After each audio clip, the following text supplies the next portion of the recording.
இயேசு கிறிஸ்துவில் அன்புக்குரியவர்களே, இன்றைய நாளை ஒரு ஜெபத்துடன் ஆரம்பிப்போம். என்றும் வாழும் பரலோக பிதாவே, உம்மை போற்றுகின்றோம், உம்மை புகழ்கின்றோம், ஆராதிக்கின்றோம், உமக்கு நன்றி செலுத்துகின்றோம். இந்த நாளிலே நீர் எங்களுக்கு கொடுக்கின்ற மைய சிந்தனை, நாங்கள் உண்மையுடனும் நேர்மையுடனும் வாழ வேண்டும் என்பதே. உம்முடைய உடனிருப்பை நாங்கள் உணர்ந்து வாழ வேண்டும். நீர் எவ்வாறெல்லாம் எங்களுக்கு போதனை செய்கின்றீர், எங்கள் வாழ்வில் செய்கின்ற புதுமைகளை நாங்கள் உணர்ந்து உம்மை நாங்கள் முழுமையாக ஏற்றுக்கொள்ள வேண்டும் என்பதை நீர் விரும்புகின்றீர். அந்த விருப்பத்தின் அடிப்படையிலே நாங்கள் எங்களுடைய வாழ்வை மாற்றி அமைத்து உமக்கேற்ற பிள்ளைகளாக நாங்கள் வாழ வேண்டிய அருளையும் ஆற்றலையும் எங்களுக்கு அளித்தருளை எங்கள் ஆண்டவராய் கிறிஸ்து வழியாக மன்றாடுகின்றோம். ஆமென். அன்புக்குரியவர்களே, இந்த நாளிலே பதவியில் இருந்த மத போதகர்களும் சட்டங்களை பயின்றவர்களும் இயேசுவிடம் வந்து ஒரு கேள்வியை கேட்கின்றார்கள்.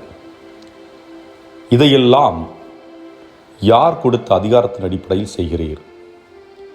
முதலாவதாக, இந்த அதிகார வர்க்கத்தினர் ஏன் இந்த கேள்வியை கேட்க வேண்டும் என்ற ஒரு கேள்வியை நமக்கு முன் வைப்போம். காரணம், அவர்கள் இயேசு செய்த பணியை அன்பினால் செய்த பணியாக அல்லது மக்களுடைய தேவைகளை நிறைவேற்றுகின்றார் என்ற ஒரு உணர்வில் பார்க்கவில்லை. மாறாக, தங்கள் பதவி பறிபோய் விடுமோ, தங்கள் பதவிக்கு ஏதாவது ஆபத்து வந்து விடுமோ, மக்கள் எல்லாம் அவர் பக்கம் திரும்பி அவரை அரசராக்கி விடுவார்களோ என்ற ஒரு பயம் அவர்களுக்குள் இருந்தது. அந்த பயத்தின் அடிப்படையிலே இந்த கேள்வியை முன்வைக்கின்றார்கள். இங்கே அவர்கள் கேட்கின்றார்கள், இவற்றையெல்லாம் இங்கு எதை குறிப்பிடுகிறது என்றால், இயேசுவினுடைய போதனை யாருடைய அதிகாரத்தின் அடிப்படையில் நீர் போதிக்கின்றீர்? யாருடைய அதிகாரத்தின் அடிப்படையில் புதுமைகளை செய்கின்றீர்? யாருடைய அதிகாரத்தின் அடிப்படையில் மாற்றங்களை கொண்டு வர முற்படுகின்றீர்? மாற்றங்கள் என்று சொல்லுகின்ற பொழுது, இயேசு ஆலயத்திலே இந்த பணம் மாற்றுபவர்கள் அல்லது மிருகங்கள், பறவைகள் இவற்றை விற்று கொண்டிருந்தவர்களை விரட்டி அடிக்கின்றார். ஆகவே அந்த நிலையில் யாருடைய அதிகாரத்தின் அடிப்படையில் இந்த மாற்றத்தை கொண்டு வருகின்றீர் என்பது போன்ற கேள்விகளை எழுப்புகின்றார்கள். ஆக இயேசு செய்த பணியாக இருக்கட்டும், இயேசுடைய போதனையாக இருக்கட்டும், இயேசு செய்த மாற்றங்களாக இருக்கட்டும், இவர்களுக்கு அது ஒரு பயத்தை ஏற்படுத்தியது.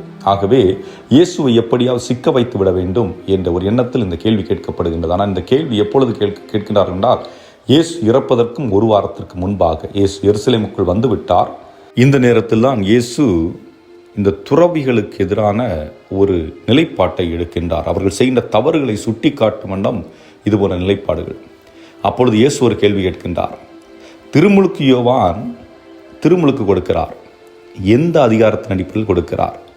விண்ணுலகில் உள்ள ஆண்டவரின் அதிகாரத்தில் கொடுக்கின்றாரா அல்லது மண்ணுலகில் உள்ள அதிகாரத்தின் அடிப்படையில் கொடுக்கின்றாரா என்றால், இங்கே பதில் சொன்னால் மாட்டி விடுவார்கள். காரணம் என்ன? விண்ணுலகில் இருந்து வருகின்ற அதிகாரத்தின் அடிப்படையில் அவர் செய்தார் என்றால், நீங்கள் ஏன் அவரை ஏற்றுக்கொள்ளவில்லை என்று கேள்வி கேட்டு விடுவார்கள் மக்கள். ஒருவேளை மண்ணிலிருந்தான் அந்த அதிகாரம் வருகிறது என்று சொன்னால், மக்கள் திருமுழுக்கு யோவானை ஒரு இறைவாக்கினராக ஏற்றுவிட்டார்கள். நேரத்தில் அவர்களுக்கு எதிராக செயல்பட்டு விடுவோம் என்ற ஒரு பயம் அவர்களால் பதில் சொல்ல முடியவில்லை. காரணம் என்ன?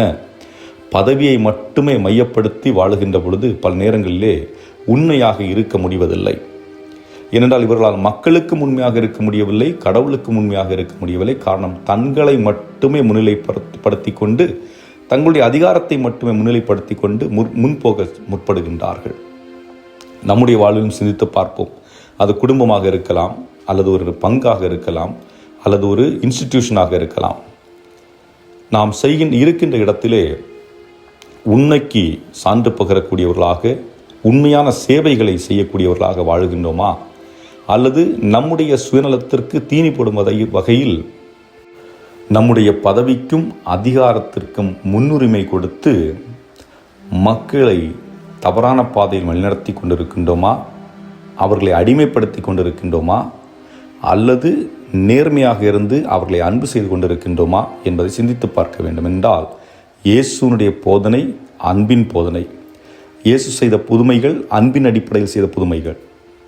இயேசு கொடுத்த வழிகாட்டுதல் அன்பின் வழியிலான கொடுக்கப்பட்ட வழிகாட்டுதல். ஆகவே அவற்றை நாம் சிந்தித்து இறைவன் வரம் வேண்டி இந்த நாளை இறைவன் கரத்தில் ஒப்புக்கொடு ஜெபிப்போம். இறைவன் உங்களை நிறைவாக ஆசீர்வதிப்பாராக. ஆமென்.